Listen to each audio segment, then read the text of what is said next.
Welcome to the Sales Dojo podcast. The podcasts are here to help you address the real issues salespeople face every single day. I promise you, I have been home, but I am coming to you again from the exact same offices in Stuttgart. Just decided to sit in a different place this week, Chris, so you get a bit of a different view. So I promise you, I did go home in between. I don't. I get WhatsApps off your family saying, "Have you seen Susie?" And I have to send them. I have to send them photographs of you so they remember what you look like. I know. I feel very guilty, but I am coming to you from Stuttgart again, and I'm looking forward to going home to my family tomorrow evening, actually, because it's my last gig here for a little while. So, but anyway, it's lovely to see you, Chris. Just the two of us today. Yeah, Leon is still sailing around the Ionian Sea. Looks like he's having a great time. Leon, if you're listening, hope you had a good holiday. Yeah, we miss you. We can't wait to see you next time. So it's just the two of us, and we thought we'd keep it short and sweet with just 3 posts today. So Let's get into it. First one is from Becca Guy. Chris, why don't you take us through this one? Yeah, hey Becca, if you're listening, Becca Guy is head of business development at Pro Apprenticeships. So it's not a very long post from Becca. Becca, if I'm getting that right, finally said, I've seen quite a few posts recently about cold calls, unsolicited emails and sales outreach. And whilst I completely understand that nobody enjoys an inbox full of messages that aren't relevant to them, I think it's worth remembering there's another side to the story. Behind most of those emails and calls is a person simply doing their job. They're trying to build relationships, create opportunities, hit targets, support their business, and ultimately earn a living. Of course, there is a difference between thoughtful outreach and spam. Relevant, personalized communication will always be better than generic mass messaging. But sales has been and continues to be an important part of how many businesses grow. I would say all businesses, to be fair, Becca. In fact, many of the organizations that are scaling successfully today do so because someone somewhere started a conversation with a prospective customer. Becca goes on to say, if your contact details are publicly available, it's likely you'll receive the occasional approach. That doesn't mean you have to buy, respond, or even be interested, but perhaps we can view it as part of the reality of doing business rather than something to be frustrated by. Many thanks, a woman who's trying to do all of the above. Becca, very nicely written post, Becca. I think we've all felt this in sales before now. Like, just listen to me, just hear me out, yeah? And there is a lot of posts, people knocking, I've had a terrible cold outreach. There's a lot of truth in here, Becca, though, and it's a two-edged sword, isn't it?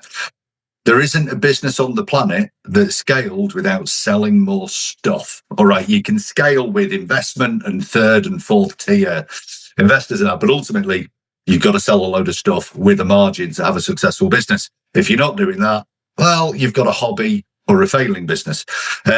So yeah, all businesses have to sell. I get that. And maybe I would say as business owners or people in business, you can't be shocked, surprised, hurt, or angry when people try and sell to you. That kind of goes with the job. But as salespeople, can we beg, plead, or complain when we don't get the response to our cold outreach that we wanted? No, we can't. We have ultimately interrupted somebody's day, and you've got to accept that. The higher the quality of your cold outreach, probably the better it'll land, as Becca puts in a post here, spam versus intentional relevant outreach, I get. But it is an ongoing discussion. I mean, I'd like to say if I took every sales call I get, I'd never get anything done. But I get about 5 sales calls a year because nobody picks up the phone anymore because they're all terrified of it. What's your take on this, Susie? I thought it was just a really interesting way to start today's show. Absolutely, yeah. And I think, Becca, we feel you for sure. Like, we've all been in this position where we're getting met with doors being closed, and whether that's figuratively or in real life. I know, Chris, you used to do door-to-door selling, didn't you? Oh, yeah. Yeah, I've been chased by dogs, doors slammed in my face, all sorts of stuff, yeah. Yeah, it's why you're so tough now, I'm sure of it. Don't know about that. But no, I completely get it. And I think, do you know what, the people I would like to appeal to today, based on this post, are the people who rely on sales for their business to keep going and to grow.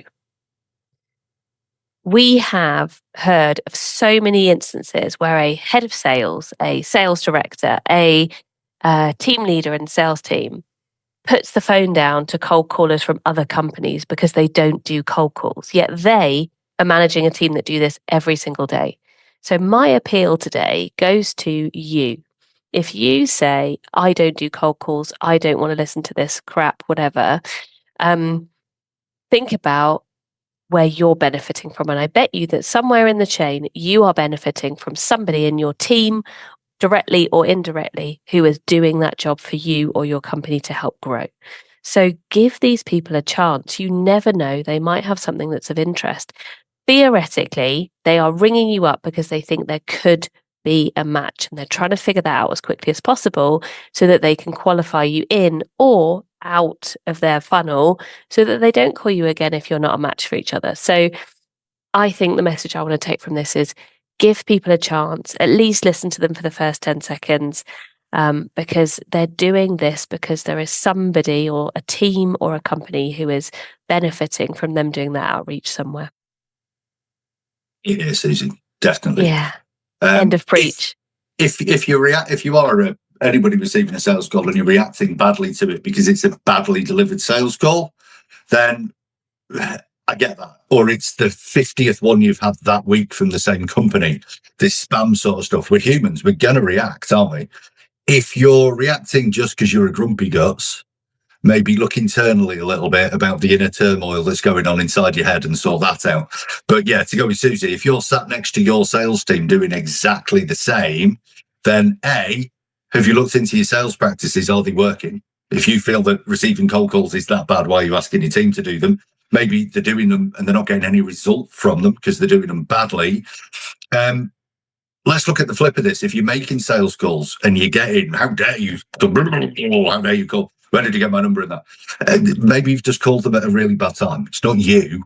Maybe they've just had a tax bill, a fallout with a business partner, and they're tired and whatever. Yeah. You could call the same person 2 days later and they'll give you a completely different response because they've now had a tax rebate, they've made up with a business partner, and they've just closed a really big deal. You phone up and it'll be like calling a different person.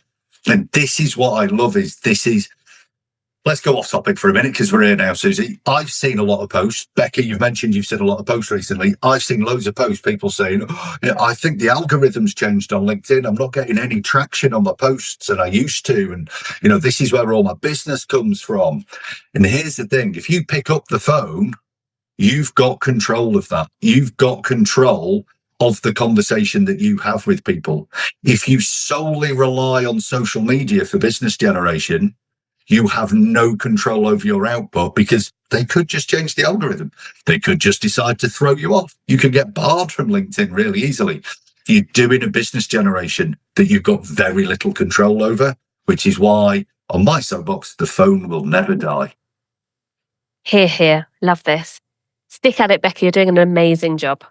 Nice one. Oh, look at it being all lovely and warm and fluffy. Maybe come back. Maybe we'll find something to disagree with in the next post. So the next post is actually from Leon. So Leon might be sailing around where is he? Ionian Sea? Ionian Seas, around the Greek islands on a sailing yacht. It looks lovely. If you follow Leon on Facebook or Insta or whatever, then check out his photos.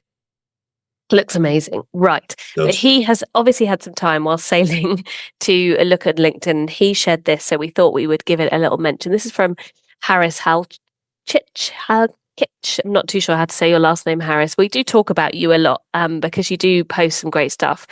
And this is about AI. And I don't know about you, Chris, but I'm talking about AI every day now in sales training. Yeah. Yeah.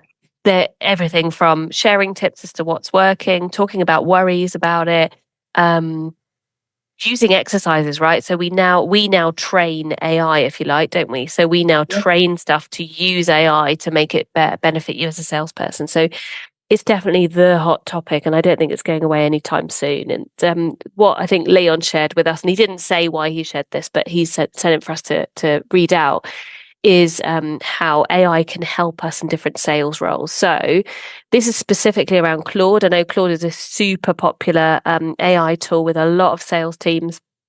I see it mentioned a lot. And it's basically saying, he writes, Claude is a context machine, not a writing tool. The output you get is a mirror of the input you give. Vague prompt in, vague answer out. Rich content in, sharp answer out. The trick isn't the prompt, it's the context you feed it.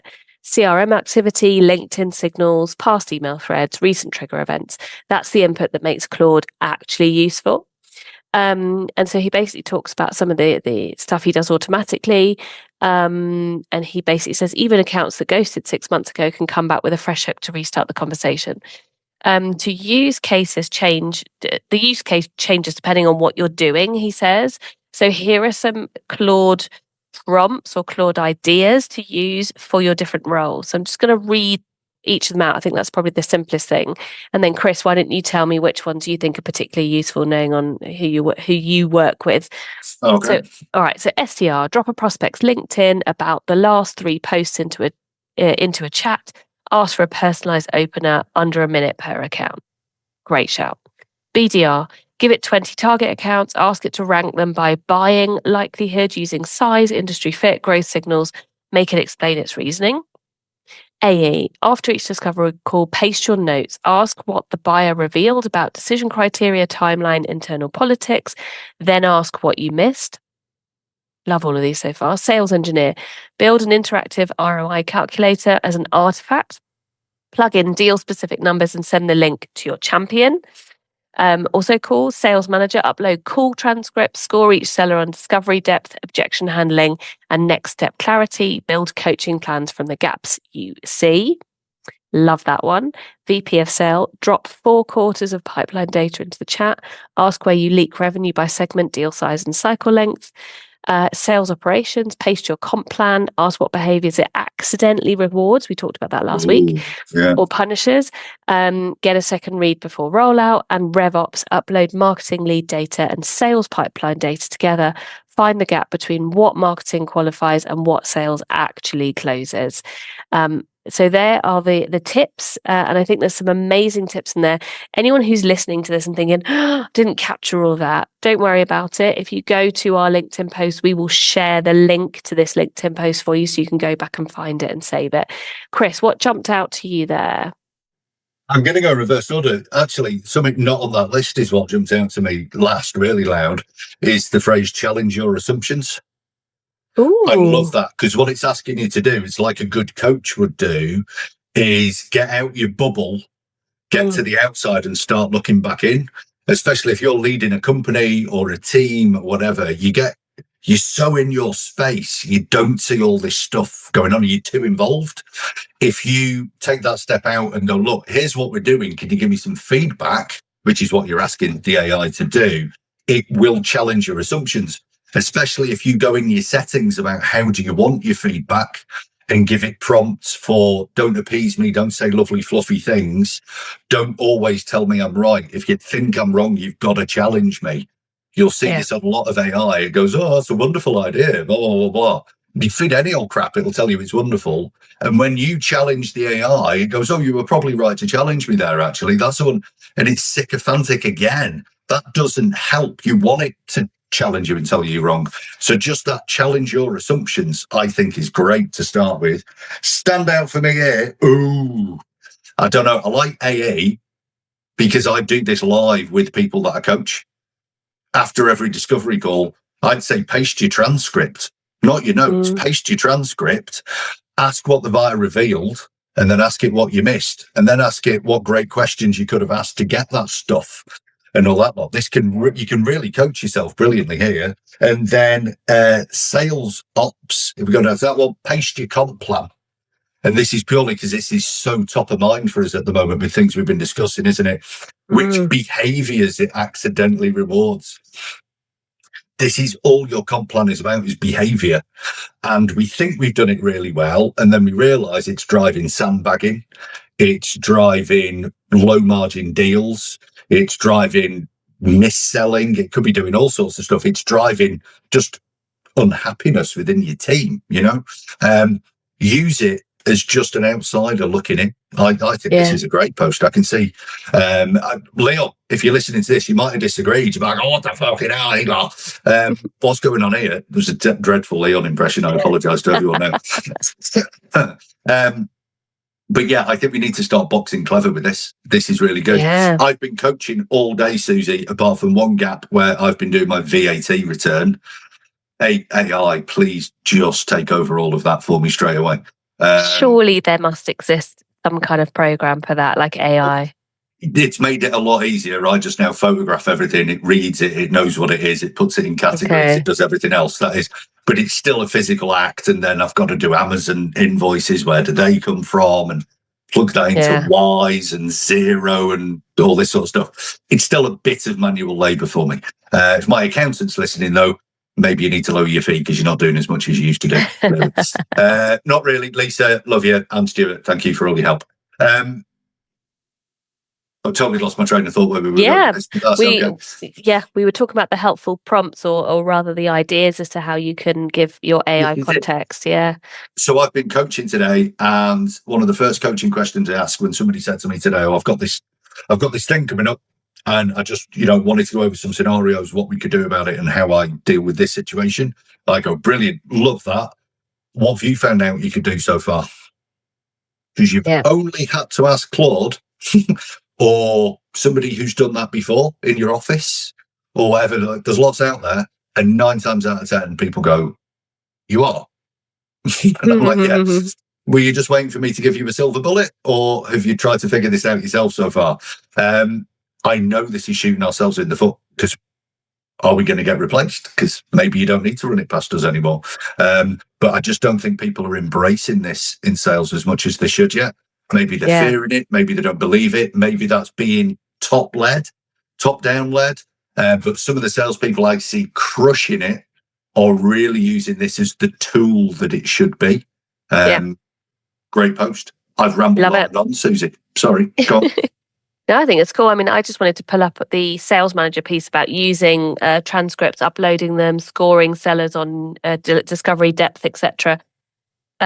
We use this sometimes, right? And it's brilliant. It's a great way to get some overviews. I think you can't replace coaching or call listening entirely, but you can cover it, I'd say 90% with AI. And then it's about listening in for those cues, maybe some of the what I'm doing now, like the ums and ers and the body language, those kind of things, like an AI won't necessarily pick up on, because it typically is listening or reading a script or a transcript script rather than watching your audio. Sometimes watching your video, sometimes it does listen to audio. So there's different things that you can do there. So if you're basing it on a transcript, of course, you haven't got how the person said it, but it can pick up most of it. It can pick up most of the tips. And if you have got a team and you want to understand what should we be training them on, how should we be developing them, that can be your starter point, because you can get them some really good ideas and insights as to what they're doing well and where they need the help and the support, and where you need to bring that coach or trainer in to help them, or you need to do it yourself as a sales manager. So I think that's a really good point as well. There's really no excuse. I think there's no excuse to not be reviewing your calls, because a transcript can be put through an AI. You can give it a prompt and to tell it what to listen out for, and then you can get instant feedback. So the more you do it, the better it gets, because it learns more and more about your meetings, your style, your everything. Yeah. There's one that I've got a bit of an issue with, Susie. We've been dead nice to everybody so far today. I know. Tell me. If there was any one of those, which one do you think? I think Leon might have had the same feeling about this. I think you may have a problem with the SDR one, which says drop prospects link about and ask last 3 posts into the chat, ask for a personalized opener. I think that one you may have a problem with. And I also think you might challenge the sales engineer ROI calculator, because it really depends on what you're demoing, I'm guessing. We work and know each other far too well, Susan. We really do. That's it. Here's my thing, and I'm not knocking the post, but SDR, go and drop a prospects LinkedIn about the last 3 posts into chat, ask for a personalised opener. Yeah, we can spot when this has been done. It's not there yet. I just feel there is a massive increase in crap outreach on this. And it's going, oh, I loved what you have to say about blah, blah, blah. And you're like, oh, put your head right in the bin, sunshine. Yeah. And this is one of the challenges. People using the same prompts are getting the same output, and we're all getting the same crap messages. This is where you still need the human involved. And I'm not saying it won't get better.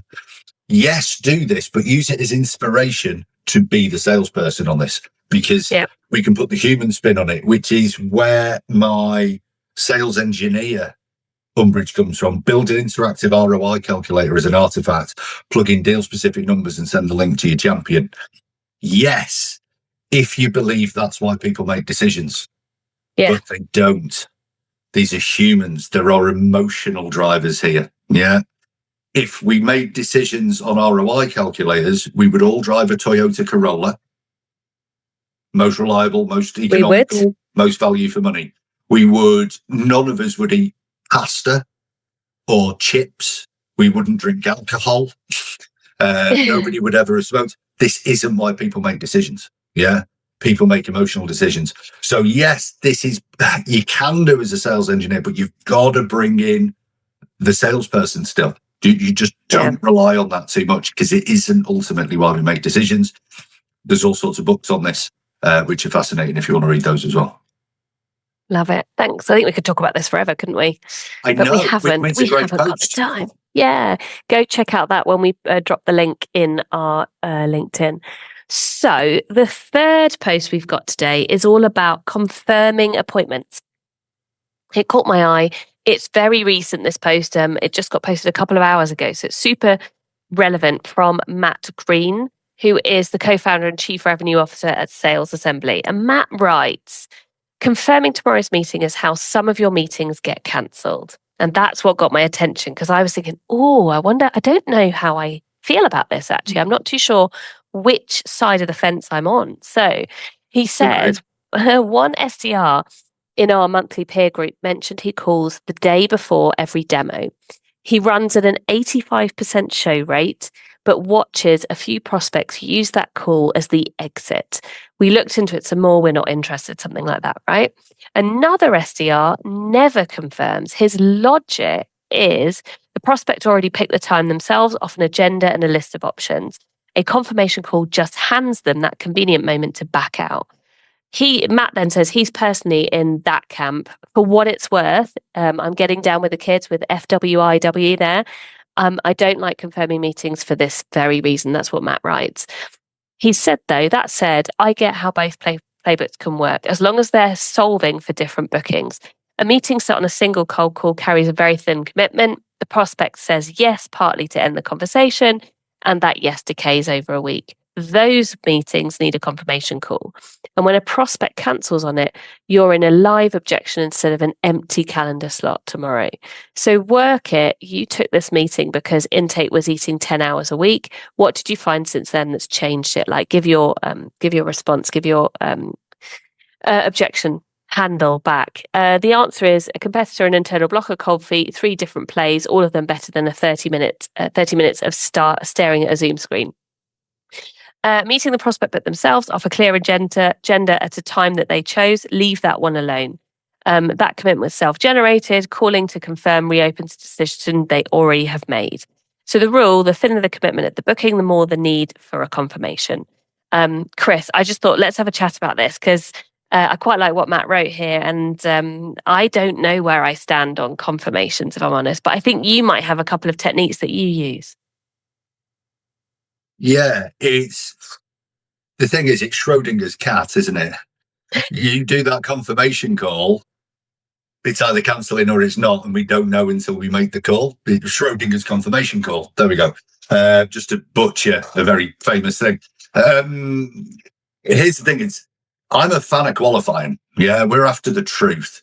And if you phone and they cancel, was that going anywhere anyway? Like, have you just saved yourself 30 minutes? Maybe 2 lots of 30 minutes because they also didn't want to say no by booking the follow-up call. So this starts way back right at the beginning when that meeting's first booked, isn't it? Whether that's self-genned or they've come to you with that reason. We want to know exactly why they are there. Yeah. So if you phone them up and they go, oh, no, actually, we don't really want to meet tomorrow, well, they were probably just not going to show up the next day anyway. So I just really wouldn't be worried about it. I'm looking for people who are going to do business with me, and I will qualify them hard. So there's a number of things here, and we'll do quick fire because I'm aware I've spoken a lot on this episode. One, I'll qualify really hard when I'm booking the meeting. If you don't show up, what should I do? Yeah. 7 out of 10, and 1 out of 10, how excited for this meeting are you? Why didn't you give it a higher number? What's going on? Really push back. Here's all the things you could do instead of using us. Why haven't you tried these yet? Like, I want to be sat well-qualified meetings, not thinly committed meetings. Yeah. So it starts with qualification. Next one, I'm going to tell them I'm going to call them back at the end of the initial booking. So I'm going to send them the diary invite while they're on the phone and say, listen, I'm going to do some research. I'm working late tonight. I'm going to do some research. I'm well prepared for our meeting so we can make the use of every minute we've got. At that point, they might go, oh, well, don't work too hard, Chris. Right, it's a litmus test that they're not that keen. Yeah. If I find a few things I need to ask beforehand, am I okay to phone you back? Leave the door open for that call. Don't just call them out the blue to confirm. Then I'll call them back with really looking forward to our meeting in a few days. I don't do it 24 hours before. Depends how the time gap, obviously. I just wanted to confirm, and I've found out this about you, and I've researched that. Like, really get all your hooks in, and then I go, brilliant, look forward to it, see you on Thursday. And I'll immediately change the wording on the diary invite to confirmed in capital letters, and I'll send a diary update. So it pops into their diary with confirmed. Trust me, it massively reduces your no-show rate, or it gets rid of people that were going to mess you around anyway. Yeah. Qualify hard. Don't worry about people falling out your pipeline. They never should have been there in the first place. I love it. I think it's fantastic. And I think those tips, I knew you had lots of really good tips about this. That's why I wanted to share this post as well. I'm lucky. I don't have too many cancellations, or I don't have too many no-shows, if I'm honest. But what I have noticed recently is I've been getting a lot of last minute requests to move the meeting. Now, I'm not necessarily contacting a prospect, right? So I'm not necessarily trying to sell somebody at that point. It's often like I've got a training that's coming up, and I've scheduled in time to speak with stakeholders or things like that. So it's a bit of a different constellation. But I have noticed that I have had more success with pushing back on their requests to reschedule. Honestly, I've been doing it because I haven't got any other spare time. I've been doing a lot of face-to-face training these last 6 weeks or so. And so I typically only have 1 day a week where I have to do all of my virtual meetings. And if you can't do it on that day, you're going to have to wait a whole nother week or even longer before we can fit it in again. And so I'm pushing back because it's true. I'm pushing back because I don't have another slot in my diary available. And I've had success with it. So what I've noticed is that people have requested and said, and typically my day in the office is a Friday, right? And if it's nice weather, people want to get out of the office early on a Friday. So I totally get it. Let's have got a 3 p.m. on a Friday that's booked in, and they will write to me at 9 a.m. on the Friday and go, oh, that time doesn't really suit me anymore. Could you do it at 11 a.m. the same day? And I'm just like, no, I'm sorry, I haven't got the time for it. And I'm noticing that they're taking the meeting anyway, and the meeting's going really well. And so I think sometimes also it's worth pushing back on things. I'm not saying if a prospect says, can we move it? Then don't say no, but perhaps have something like, we can move it. The next available slot in my diary is in 2 weeks' time. Do you want to wait that long, or do we want to try and take this meeting now and decide if we want to have a second one in 2 weeks? So I think there's that element as well that you can weigh up, but it really depends on what you're selling. Again, like the interest, how thin that interest is as well. So yeah, it's just a kind of slight different angle to meetings that I've come across recently. So. Well, I think what you're saying there, Susie, and I love that, and you are doing it genuinely, because you're a bit like, we're busy, aren't we? We have to push back on these things. You're looking for intent, and things does come up, and people do have to move meetings, and I get that. But if they're like, oh, I've got another meeting, what they're saying is, and I kind of feel that meeting's more important than meeting you. Yeah. So there's big signs here. And I just imagine if you were, you'd planned for a week to go on a date with somebody and last minute they pull an excuse out, you got to have your little radar on. That sounds like an excuse. If they do it again, yeah, like I'm going to read a message into that. Everything is a communication, whether it's said or not. Yeah. So yeah, I love that. Just genuinely know you can, but it's going to be 2 weeks. That last line I think is lovely, Susie. Tell you what, why don't we do this meeting now? And in that, we can decide if we want a follow-up meeting in 2 weeks' time. So you started that process even further down. I love that. Yeah. Well, that's it for today. Only 3 posts. We thought we'd keep it short and sweet. It's been lovely to hang out with you again, Chris. And I am looking forward to having the 3 of us back next week as well for another Twiz episode. See you then. All right. Cheers, Susie.